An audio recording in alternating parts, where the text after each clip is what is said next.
Welcome to the deep dive. The pace of AI innovation. It feels like it's accelerating every single day. New breakthroughs, new challenges, new ethical questions constantly cropping up.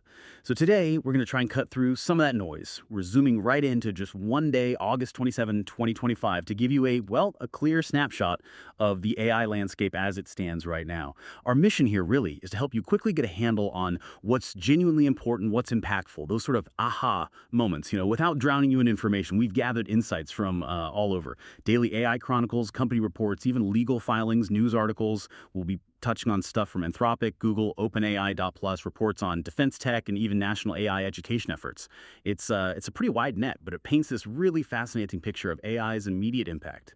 Okay, so let's unpack this. We're talking everything from new tools that help you learn languages to these really high-stakes legal fights over how AI is actually trained. It's not just tech talk. It's about how AI is reshaping, everything, our daily lives, the economy, even national security. Yeah, and what's really compelling, I think, is how quickly all these different threads are not just appearing, but actually like bumping into each other, colliding.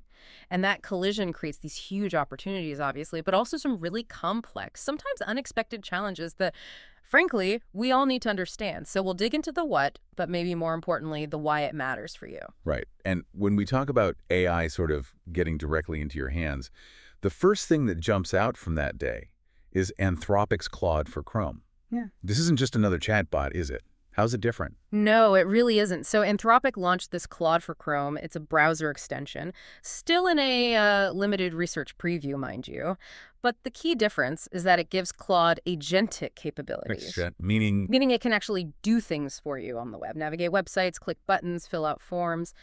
Basically, automate tasks. Think about it like AI doing your online chores, filtering rental properties, maybe comparing prices online, even helping manage your email. It's a big step towards AI being a digital assistant, not just something you chat with. Okay, that sounds incredibly useful. Almost like, I don't know, a digital intern working for you. Huh, yeah, something like that. But if AI is becoming more agentic, actually taking actions online for us, how do we square that convenience with privacy, with security? Because I can immediately see potential problems there. You're hitting the nail on the head. That's the critical issue. This kind of agentic browsing, it turns out, is quite vulnerable to something called prompt injection attacks. Okay. So imagine a scammer sends you a cleverly hidden malicious email. It could potentially trick Claude into, say, forwarding your private financial emails straight to the attacker without you even knowing. Wow. That's concerning. It is. Now, Anthropic knows this. They've added safeguards, things like site-level permissions, you have to confirm actions, and that did help. They reduced the attack success rate from nearly 24% down to about 11%. Better, but still. Exactly. It's better, but it shows this is an ongoing battle, right? Securing AI as it becomes more capable and integrated into how we interact with the digital world. It's a constant push and pull between power and safety. It really is. A moving target. Is it? Okay, let's shift gears slightly. Another everyday tool, Google Translate. That's also making some big leaps, apparently. Going way beyond just, swapping words. Indeed. Google Translate is rolling out a new language practice feature. It basically acts like a personalized language tutor. It gives you customized listening and speaking exercises, and it adapts based on how you're doing. Really focuses on conversational skills and vocabulary building. But the really, I think, game-changing part is a new live translate option. This is for real-time conversations. Live Translate, so I could talk to someone right here speaking a different language. Exactly. You could have a fluid conversation. It gives you both audio translations back and forth and an on-screen transcript in over 70 languages for two people talking together. Wow. Okay, the implications there are huge. Think about international travel or global business meetings, just smoothing out those awkward pauses, making communication genuinely fluid. Right. No more struggling with phrase books. And the tech behind it is pretty sophisticated to make that happen naturally. I bet. It needs to sound human, not robotic. Precisely. The AI models are trained to pick up on subtle things like pauses and intonation, so the translated speech sounds much more natural. And, crucially, they've worked on the speech recognition side, too. It can isolate voices, even in noisy places, like an airport terminal or a busy street, making it actually useful in the real world. Yeah, that real-world application is key. Okay, so from enhancing daily tasks and communication, we also need to think about how these tools interact with more sensitive areas, like our mental well-being. And this next piece from OpenAI Really highlights the ethical tightrope these companies are walking as their AI gets woven deeper into our lives. Absolutely. It's a significant move. Following a really serious lawsuit involving a teen suicide, OpenAI is updating ChatGPT. The goal is to make it better at recognizing signs of psychological distress, especially during long conversations. How would that work? Well, for example, it might issue explicit warnings. Say a user talks about feeling invincible and not needing sleep. The AI might flag the dangers of sleep deprivation. And more directly, if a user indicates they're in a crisis, the system is being updated to provide direct links to emergency services, in the US and Europe initially. Just a click away to get professional help outside the platform. That seems like a necessary step. And they're adding parental controls, too. Yes, that's planned. A feature allowing guardians to monitor their children's ChatGPT conversations, review the history. The idea is to help spot potential issues early on. It really signals this shift, doesn't it? It's not just about features anymore. It's about the ethical responsibility developers have. Exactly. These tools are becoming so integrated, their potential impact on mental health, on user safety. It has to be a core consideration in the design process now. Yeah, it's a recognition that they're not just building tech. They're shaping experiences, and sometimes very sensitive ones. Precisely. It's less about just adding bells and whistles and more about understanding the profound societal role these AI systems are starting to play. Building in safety nets is becoming crucial. Okay, but beneath all these user-facing advancements and ethical debates, there are these powerful, almost invisible currents shaping AI's foundations. No. Which brings us to this huge legal battle Anthropic just navigated. They essentially just bought their way out of what could have been, well, the first potential trillion-dollar copyright judgment in AI. It was a massive deal. Yeah, Anthropic reached a preliminary settlement. There were authors accusing them of basically downloading millions of copyrighted books illegally from pirate sites like Library Genesis to train Claude. This settlement avoids a trial that was set for December, and frankly, it posed an existential threat to the company. But wait, I thought the consensus was leaning towards training AI on copyrighted data being fair use. Ah, that's the crucial distinction here. A judge had ruled generally that training AI on copyrighted books could qualify as fair use. But the issue for Anthropic wasn't the training itself, it was the acquisition method. How they got the book. Exactly, taking millions of books for free from known pirate sites. That crossed a clear legal line. It wasn't about the act of learning, it was about the source of the material. And the potential damages were really that high, $1 trillion. Unbelievably high. The class action covered something like 7 million potentially pirated works. Statutory damages can range from $750 up to $150,000 per work. Wow. Yeah, you do the math. The potential liability was absolutely staggering, easily into the trillions. It was genuinely a death knell situation, which is why they had to settle. So this sends a huge message to the rest of the industry. A massive one. It strongly suggests that the dozens of similar lawsuits pending against OpenAI, Meta, Google, you name it, they're probably going to settle too. They can't risk that kind of judgment. It fundamentally shifts the ground. It underscores that how you source your training data is just as critical as what the model can do. There's this massive legal and financial reckoning happening right now over the foundations of these models. It really forces that question. Is the future of AI built on a legally shaky past? That's the multi-trillion-dollar question, isn't it? And it's not just about copyright issues defining the dark side of AI. Anthropic itself put out a warning about how hackers are actively weaponizing AI. Weaponizing AI? How? Well, their report detailed something they called vibe hacking. Essentially, a single person using Claude Code, their coding assistant AI acting as both a consultant and an operator to run large-scale data extortion campaigns. So the AI helps them plan and execute the attack. Pretty much. It drastically lowers the barrier to entry for sophisticated cybercrime. The report talks about no-code malware. No-code malware? Meaning you don't need to know how to code to create it. Exactly.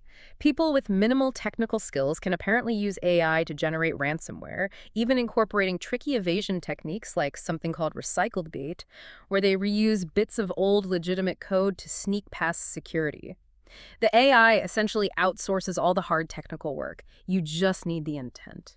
That is genuinely chilling. The democratization of Well, of cyber warfare, almost. It is, and maybe even more worrying, the report found evidence of North Korean operatives using Claude to fraudulently get tech jobs by simulating technical competence, using the AI to develop a believable online persona, to pass coding interviews, even to help them with daily tasks after getting hired to maintain the facade. Wow, okay. So yeah, it highlights how AI can democratize not just helpful tools, but also cybercrime and espionage.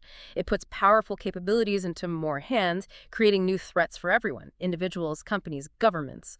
It's a stark reminder that every powerful tool cuts both ways. Okay, let's pivot from the darker side to creativity. Another landscape shift. Google released Gemini Flash 2.5 image, nicknamed Nano Banana, in testing.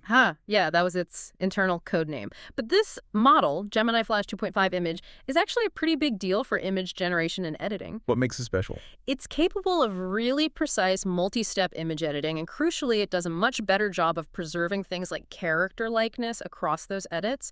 It gives users way more creative control. It actually shot to #1 on the LM Arena image edit leaderboard during testing. That's a key benchmark, and apparently by a pretty wide margin, so people were impressed. Okay, so more control, better consistency. What can it actually do? Well, it supports multi-turn edits. You can layer changes, tweak things iteratively, and it keeps the image consistent. It can blend different images together, apply artistic styles across scenes or objects, mix styles, all using natural language prompts. And interestingly, it uses multimodal reasoning, so it can make smarter choices. Like if you ask it to add plants to a desert scene, it knows to add cacti, not ferns. Right, context awareness. Oh. So is this like the end of Photoshop? Not quite yet. It's not replacing those detailed professional workflows overnight, but it's a big step closer. Imagine the possibilities for creators, though, crafting consistent characters, styles, narratives across a whole series of images. That's huge. Yeah, it moves beyond just single image touch-ups to enabling more complex visual storytelling. Exactly. Some people are even suggesting this kind of capability could drive a, quote, Studio Ghibli-style boom for Gemini. Basically enabling a new wave of really creative, visually consistent AI-generated content and apps. It democratizes that higher level of visual creation. That's a really exciting prospect. Yeah. Okay, what about AI in education?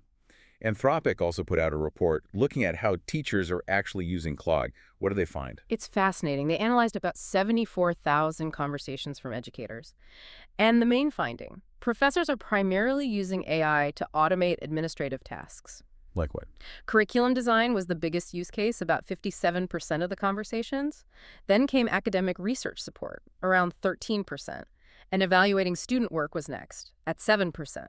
They also found professors were building custom tools using Claude's artifacts, feature things like interactive chemistry labs, simulations, automated grading rubrics, visual dashboards for class data. Wait, efficiency makes sense. But grading, evaluating student work, that seems tricky for AI. It is, and the report flagged that as the most controversial area. Almost half, 49% of the conversations about assessment showed heavy automation. And this is despite grading generally being rated as one of AI's weakest capabilities right now. It needs nuance, judgment, understanding context, things AI struggles with. Right, so it highlights that tension again. Exactly. AI can definitely streamline the repetitive stuff. But for tasks needing deep judgment, like grading fairly, human oversight, critical thinking, those remain absolutely essential. It's that constant balancing act between efficiency and genuine quality in education. That tension seems to be everywhere, especially when you look at the bigger picture, the race for AI talent itself. We've seen some really dramatic moves lately, haven't we? People jumping ship very quickly. We really have. Meta, for instance, launched its big Superintelligence Labs effort, reporting directly to Zuckerberg, aimed at leapfrogging rivals. But then, almost immediately, two prominent researchers they'd just hired, Avi Verma and Ethan Knight, left after less than a month to go back to OpenAI. Less than a month, wow. Yeah. And Chaya Nayak, who led their generative AI work, she's also off to OpenAI. Rishabh Agarwal, another key figure, announced he's leaving too. It's a significant setback for Meta's big push and just shows how incredibly fierce the competition for that top-tier AI talent is. And this isn't just companies fighting over researchers, right? This talent race is spilling over into national security, potentially reshaping global power. What's happening there? Yeah, that's a really critical dimension. There's intense focus and funding going into defense tech AI. Take Water Autonomy, a startup building fully autonomous naval vessels. They just raised another $50 million, bringing their total to $64 million. And this is happening while general venture funding is sluggish. Defense tech AI funding actually hit $3 billion in 2024. Autonomous warships. Why the big push? Well, the founders of Blue Water are ex-Navy officers. They understand the strategic need. Consider this. China currently has something like 200 times America's shipbuilding capacity. Such 100 times? Yeah, so the U.S. can't just outbuild them in the traditional sense. The Pentagon's response includes allocating over $2 billion just for medium-sized unmanned surface vessels, exactly what Blue Water is developing. The Navy aims to start integrating these by 2027. And these are big vessels. Half a football field you mentioned earlier, but no crew. Exactly. Half a football field long, completely autonomous. And that fundamentally changes the economics of naval power. How so? They're cheaper to build than crewed warships, and crucially, they're replaceable. If one gets destroyed, it's a much smaller loss, financially and in terms of personnel. The strategy shifts. It becomes about outsmarting the adversary with AI-driven autonomous systems, not just trying to match them ship for ship. It's a fundamental rethink of naval strategy powered by AI. That really drives home the national security stakes, which then connects to the broader strategy of, well, preparing the people, the next generation, for this AI world. Melania Trump launched this presidential AI challenge recently. Yes, that's right. It's a nationwide competition for K-12 students. The idea is they use AI tools to come up with solutions for problems in their own communities. There are $10,000 prizes. It actually stems from a White House executive order tasking federal agencies with advancing AI education for young people. There's a specific White House task force on AI education focused on building the future workforce needed to actually deploy these AI systems. And the context is that the U.S. needs to catch up. Well, yeah. Countries like China are investing massively in AI education from early ages.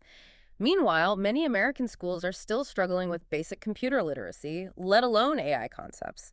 So this challenge is part of a push to get students ready for what they call an AI-assisted workforce, which they see arriving within years, not decades. It's interesting, too, given Melania Trump's own direct experience with AI, using it to replicate her voice for her memoir's audiobook, and also backing the Take It Down Act against deepfakes. She's seen both sides. It certainly adds a layer of personal connection to the initiative, highlighting both the potential and the perils.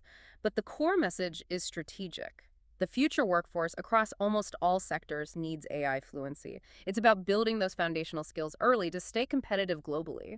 The AI race isn't just about labs and code. It's about cultivating the next generation of innovators and users. Especially when you see reports like that Stanford one you mentioned briefly, finding a decline already in entry-level jobs in fields exposed to AI.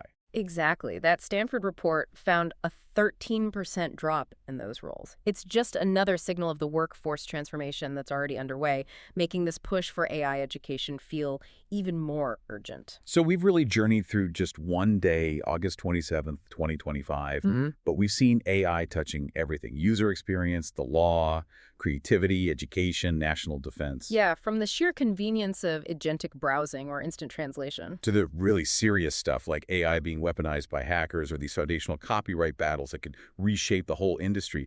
It's just incredibly dynamic. So reflecting on all this, what stands out most to you, the listener? It's clear AI isn't just one thing, right? It's this rapidly swirling collection of tools, challenges, breakthroughs, and opportunities, all demanding our attention, our critical thought. The speed is just breathtaking. And with that speed comes this intense feeling of both incredible promise and, let's be honest, significant peril. Absolutely. And it leaves us with a final thought to chew on. You have this push, like the presidential AI challenge, to get even elementary school kids using AI tools, while at the same time, top researchers are playing this high-stakes game of musical chairs between tech giants fighting for an edge. So how is that next generation actually going to navigate this? How will they define what it means to be AI-assisted when AI is creating new problems just as fast as it's offering solutions? Yeah, how much of our own thinking, our own intelligence, are we prepared to outsource? And what does that mean for our future capacity for innovation, for critical analysis, maybe even for our understanding of ourselves? A lot to think about. We'll leave you with that for now.